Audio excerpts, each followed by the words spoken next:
We'll begin with one that fits quite nicely. Salt and vinegar. With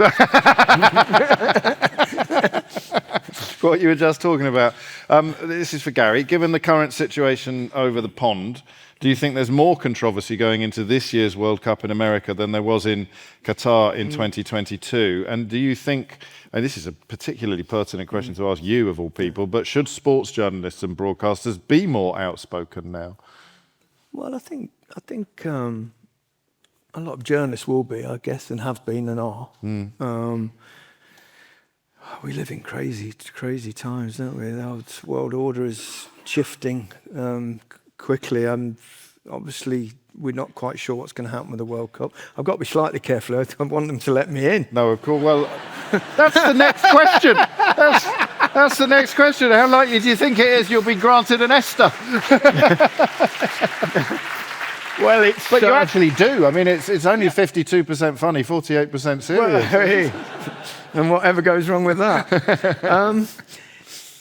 Yeah, it's not an ESTA either. It's an O1 I need. It's a visa. So yeah, we're well down the line. I think it'll be fine. I think it'll be fine. The White House have reached out to us and said how much they respect the podcast and want to play a part. So, which is not him, obviously. The guy that's in charge of the World Cup part of the White House, I should say. So I think we'll be okay. But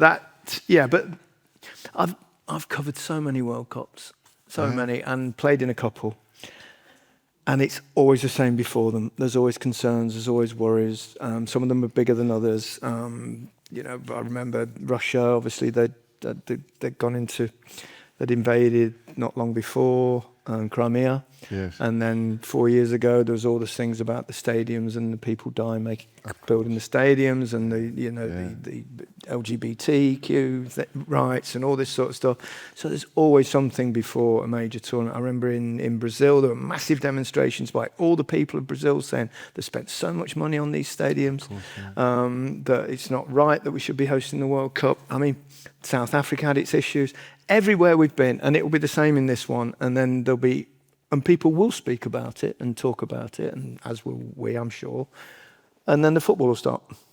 And then, yes. By and large, it's always been all right from that point. As long as they let the Brazilian footballers in.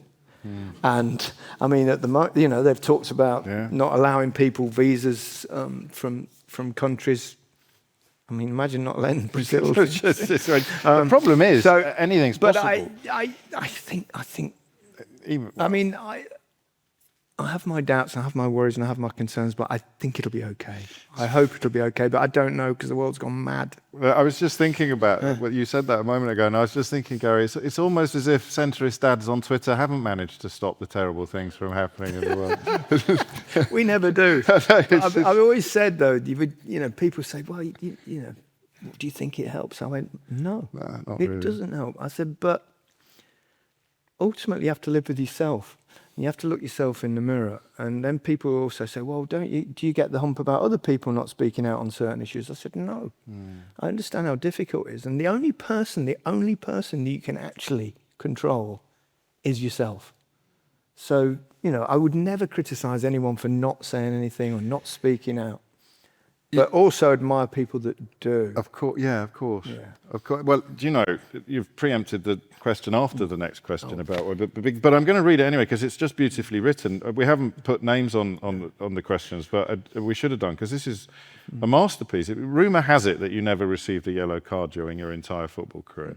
That's not fake news. Never tackled anyone. Well, what are you going to get sent off for? What happened? Yeah. It's nicely put this. What happened to that element of restraint and discipline when it came to your outspoken social media post?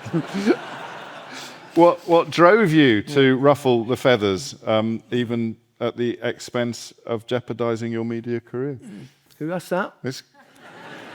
Come on, take the credit. Oh, you're waving at the back there. Hello. Again, I'll go back to that point about social media, because I've always had these thoughts. But A, in any interview I ever did, I was never asked about them. Of course not, no. And then B, suddenly you get this thing where other people are doing that. Oh, I'll put my views on there. Yeah. Can't do any harm. There's a great quote from when Peter Cook opened the Establishment Club in Soho, and he said something like, I want to model it on all of those 1930s cabaret bars in Berlin, which did such a great job of stopping the rise of the Nazis and keeping Hitler out of power. We have to indulge the people who are here more for the football than for anything else. The game of football has developed technically over the years in England. Do you think you would have achieved... these questions are hard to answer, I imagine. No, but it's not. Would you have achieved the success you did if you were playing in today's Premiership, and would you get into today's England team?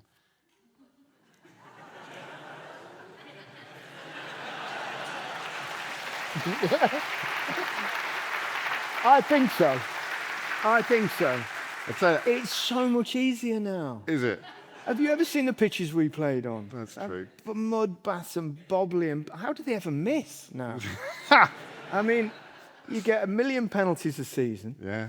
You're not allowed to kick anyone anymore, which is, I mean, God, they used to. You were more kicked than kicking during your career. Oh, totally kicked all the time. Yeah. I mean, God, I've still got the bruises from Tony Adams and his lot, Arsenal. So yeah, and the rule changes which came just after I finished. Like level used to be offside. I mean, you can argue it's offside again now with silly VAR, but and then they changed that. And then we had this thing called like back passes to goalkeepers.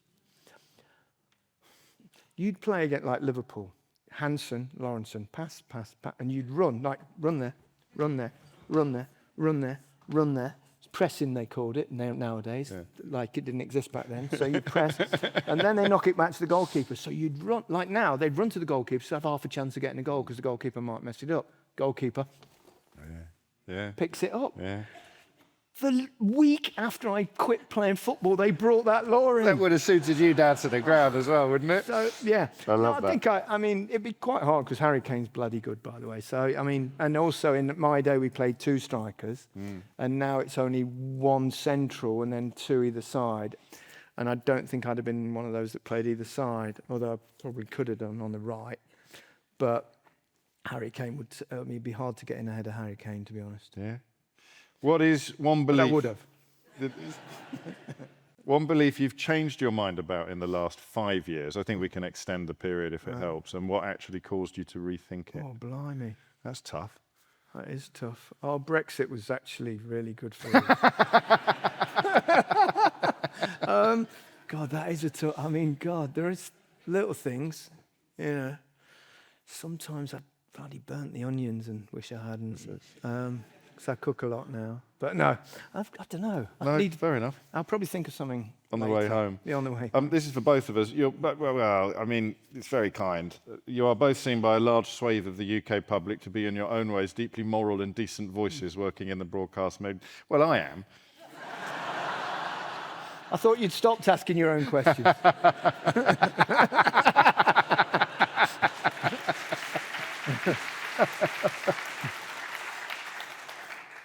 Would either of you consider standing for political office? And if not, why not?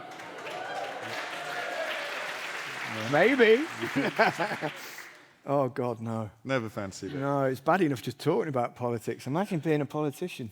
I can't remember whether I've ever told you this or not, but we became friends via Twitter, actually, because you could use the blue tick DM version to contact people that you wouldn't necessarily cross paths with otherwise. And when you invited me over the river to Barnes for dinner, and I thought that you were thinking about going into politics and that you were going to... No. I did, yeah. And I said to Lucy, I said, I think he probably... Why is Gary Lineker want to have dinner with me? He probably wants some... Bit of a fan, Well, James. stop it. He probably...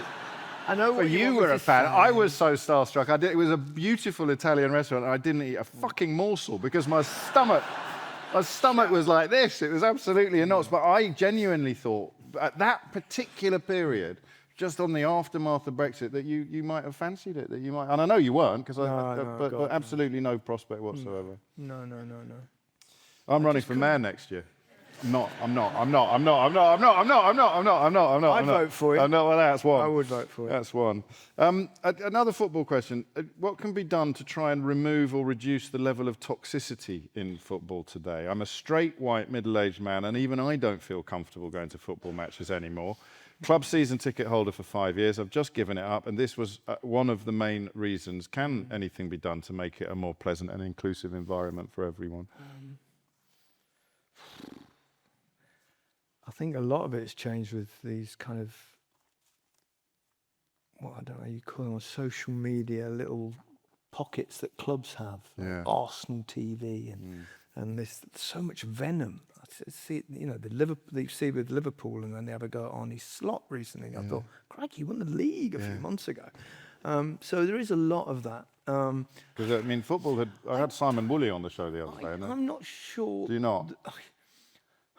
I'm probably being a little bit naive, but I think it's gradually getting better. What was really, really, really sickening on Tuesday night was, I mean, it's alleged, but it was a footballer doing it to another footballer. Now, that is incredibly rare. There has been incidents over the years, but very few. Normally, it's idiotic fans, the ignorant people in the crowd doing something stupid, awful gestures, and there were a couple of those as well. But it's very rare, particularly, I think, we don't see it here so much. It still happens a bit more in foreign countries. I think it's got better, but I do think with social media, the other side of it has probably got worse, and there's a bit more venom and angry. Everyone seems to be angry nowadays, but we are put against ourselves. We are, aren't they? Yeah. They do seek to divide us a bit. Yes. Well, I used to talk about football as the model for what was happening to politics, in that it became so tribal, and the colour of the scarf was more important than anything that happened on the pitch. Well, tribality is for me was one of the most awful things. I mean, whether it's religion, whether it's colour, whether it's creed, whatever it is, it brings out tribalism brings out the worst in people, and I don't understand it, because I'm like not. I mean, I cheer my football club, of course, Leicester, but we don't win very often. But not to the point of punching someone who doesn't like them. But exactly, and that sort of thing. Or imagine like being nasty to someone because of the colour of their skin. I mean, it makes no sense. It just doesn't make any sense. Or because they're a Muslim, or or a Jew, or anything. It's just like, why? We're just a bunch of people. Most of us, I think the vast majority of us, we just want to have a nice, quiet life, work, have a family, and get on with life. And then there's this small percentage that seem to want to turn us against each other, and I think it's really depressing. And they're in the box seat at the moment, aren't they? But it won't. Well, I think in history shows you they generally always have been. It goes up. The rich, it goes up and down, definitely, but it's definitely up there at the moment. Another one for both of us. If you could swap careers for a day, could do it a morning off actually after today's show. If you found it. Gary, who would you most like to interview and why? And James, which football team would you most want to play for? You go first. Who would I?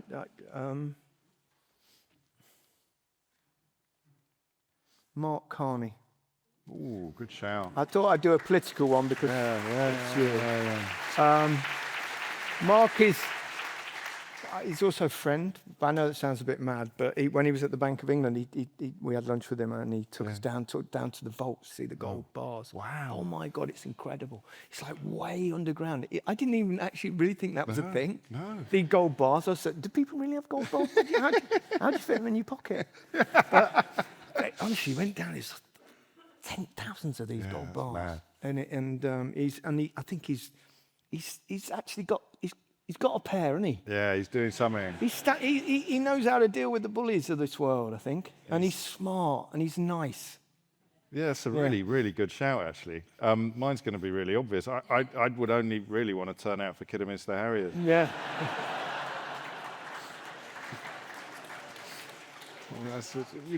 You nearly came, didn't you? So this was an embarrassing thing for me. When we had West Ham in the fourth round of the FA Cup a few seasons ago, and we should have won that game. Match of the day were there, so the cameras came. Micah Richards was there, and I'd told I told the chairman, I'd told all of the Kidderminster Harriers top brass. I said, this would be great because I'm mates with Gary Lineker, and they looked at me.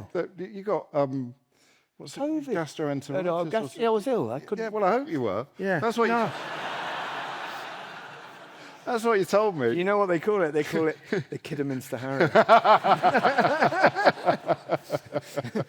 So because it was actually turned out incredible, and they were so close to actually winning it. It was an insane game. I was texting you. Well, you know, I'd love to say that it'll happen again, but of course it bloody won't. But it's a real one, and that's the magic of it. God, when your dreams to play for Kidderminster Harriers and you don't make it, I mean, God.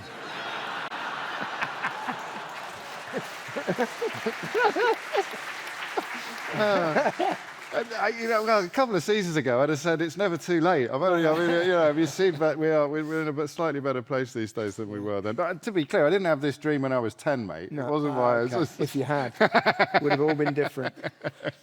Let's leave it on a happy note rather than looking at some of the questions that return us to the more serious territory and the darker corners. What an absolute joy! Thank you so much, ladies and gentlemen. Gary Lineker.